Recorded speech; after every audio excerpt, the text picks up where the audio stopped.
rolling with the homies. Not sure that said that. Hey, I'm my closet. My name is Mike Narain, and I'm here with Shakina, hey. Shakina. The one and only. What does your name mean? Did people ask you like? Yeah, it comes from Shakina, which is a Hebrew word For the presence, the divine presence, mostly the feminine side of the yes, divine presence. absolutely. How would I know that? I went to church camp. That's right, mystical. All right, awesome. So, on your rap sheet, there's a lot of talent. Oh. Share with us what are some of those talents. I'm a theater director. I'm a performer, performance artist. What is I'm a that producer. really? What's a performing artist? Like we know, like we heard Gaga had someone who's a performing artist. Well, I think there's a difference, a conceptual difference, I think, between someone who would consider themselves a performing artist, which could be anyone from the disciplines of like acting, dance, music, someone who's like on stage performing their skill, and then a performance artist, which is someone who's kind of more interdisciplinary and trying to define genre, you know, not be defined by genre. Out of the box. Out of the box. Artists like Prince, a symbol. Yeah, sure. Prince was probably like an iconic pop performance artist. I take that. Okay. So we're next door to a wonderful stage where you will be performing a show. Yeah. Can you tell us the name of the show and a little bit about it? Yeah. Without giving away too much. Well, tonight is the closing engagement, the farewell engagement of my one-woman show called One Woman Show. One Woman Show. And we're doing it at the Musical Theater Factory, which is a theater organization that I founded this year, MTF, Musical Theater Factory, but also MTF. Awesome, and a little bit about the show. Like, what are you gonna get into? It's my life story, and it starts from basically when I was 6 years old, and the first time I ever tried on a dress and got caught trying on a dress, all the way to tonight, which marks my departure to go to Thailand for my gender reassignment surgery. So it's my whole process, M to F to M to F to M to F, because I went back and forth a couple times before like finally committing, and the show has a bunch of original songs that were written for me by Musical Theater Factory composers who are also really dear friends of mine. So there's some really cool original songs. It's like a rock show and like storytelling about my life. So you mentioned casually that you're going for some surgery. Yeah. Are you nervous? I'm not nervous. I feel so supported in this. I started a campaign about a year ago called Kickstart Her to try and raise money for the trip. And so there have been 447 people who helped me pay for the trip to Thailand and the surgery. And a bunch of other people who didn't give financially but gave like lots of encouragement and support on Facebook and Twitter and whatever. So which is equally as important. Equally as important, and I said that the whole way through. Like for people who can't give one way, like prayers are valuable and good energy is valuable, and so I mean I'm like in some ways anticipating the pain of like recovery. Those initial days, you know, I know will be difficult, but I just feel so like blessed in the journey that I really feel that's groundbreaking because that will allow like all these insurance companies to consider this now.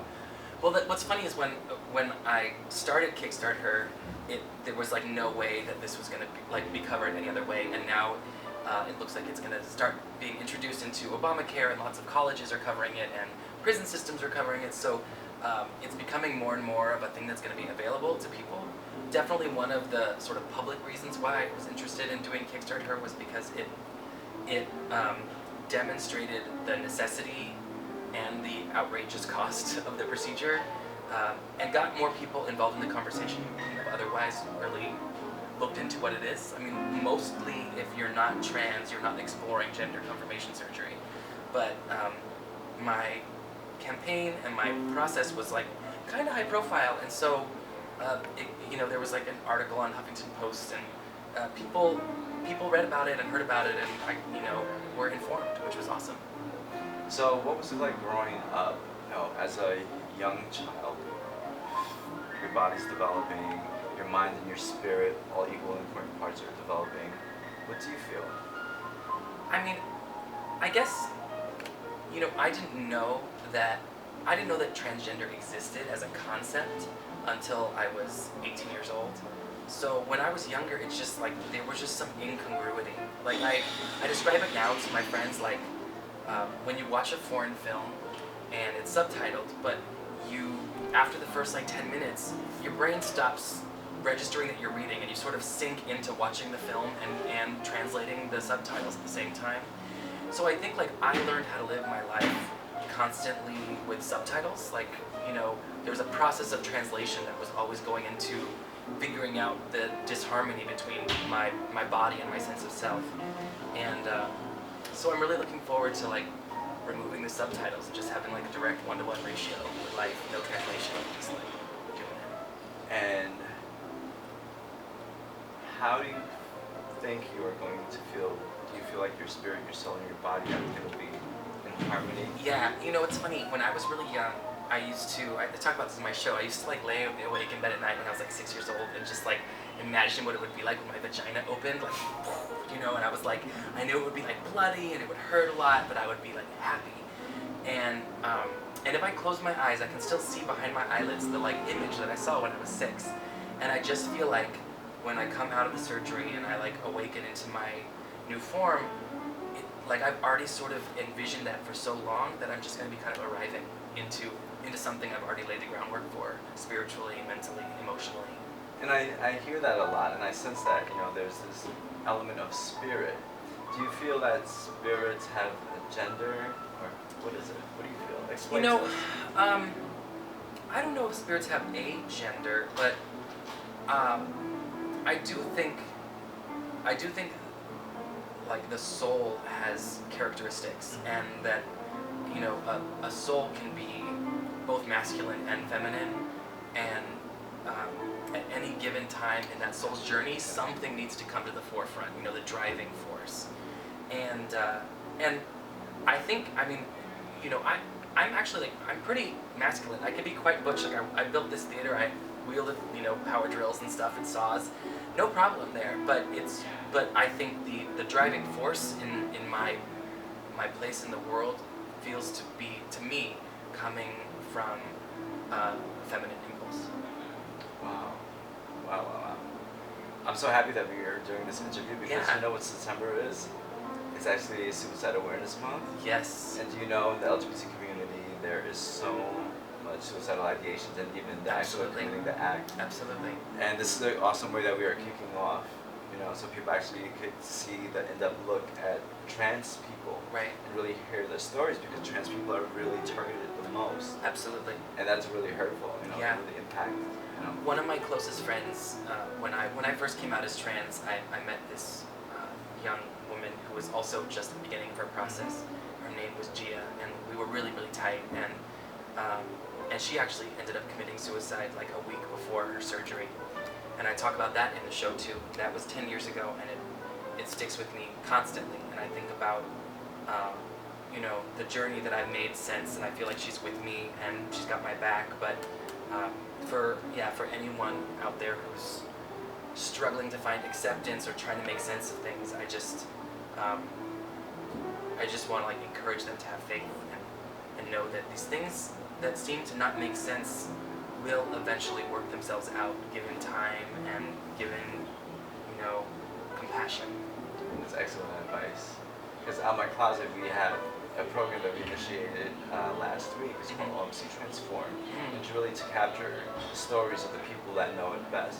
Not everyone's story will be the same. Sure. But maybe there's someone out there that has someone a Right. story that is similar to yours, Sure. and that could understand and know that the feeling of alienation is the worst. It's to feel like you're the only. Yeah.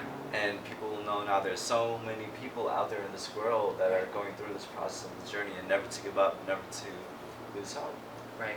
It's really important, I think, to reach out, and it can be hard. One thing that's been really valuable for me is that the majority of my community that I've formed since being so out there with my process has not been like a trans brotherhood and sisterhood. I mean, I've met other trans folk who are any place in their process and are really supportive, but now that more and more people throughout like the LGB of the LGBT community and straight people also are just getting more hip to what transgender is, I think like way more people understand than you think understand. So you got to give people the benefit of the doubt Yeah. and trust people that, you know, you can be honest with them and they will receive you.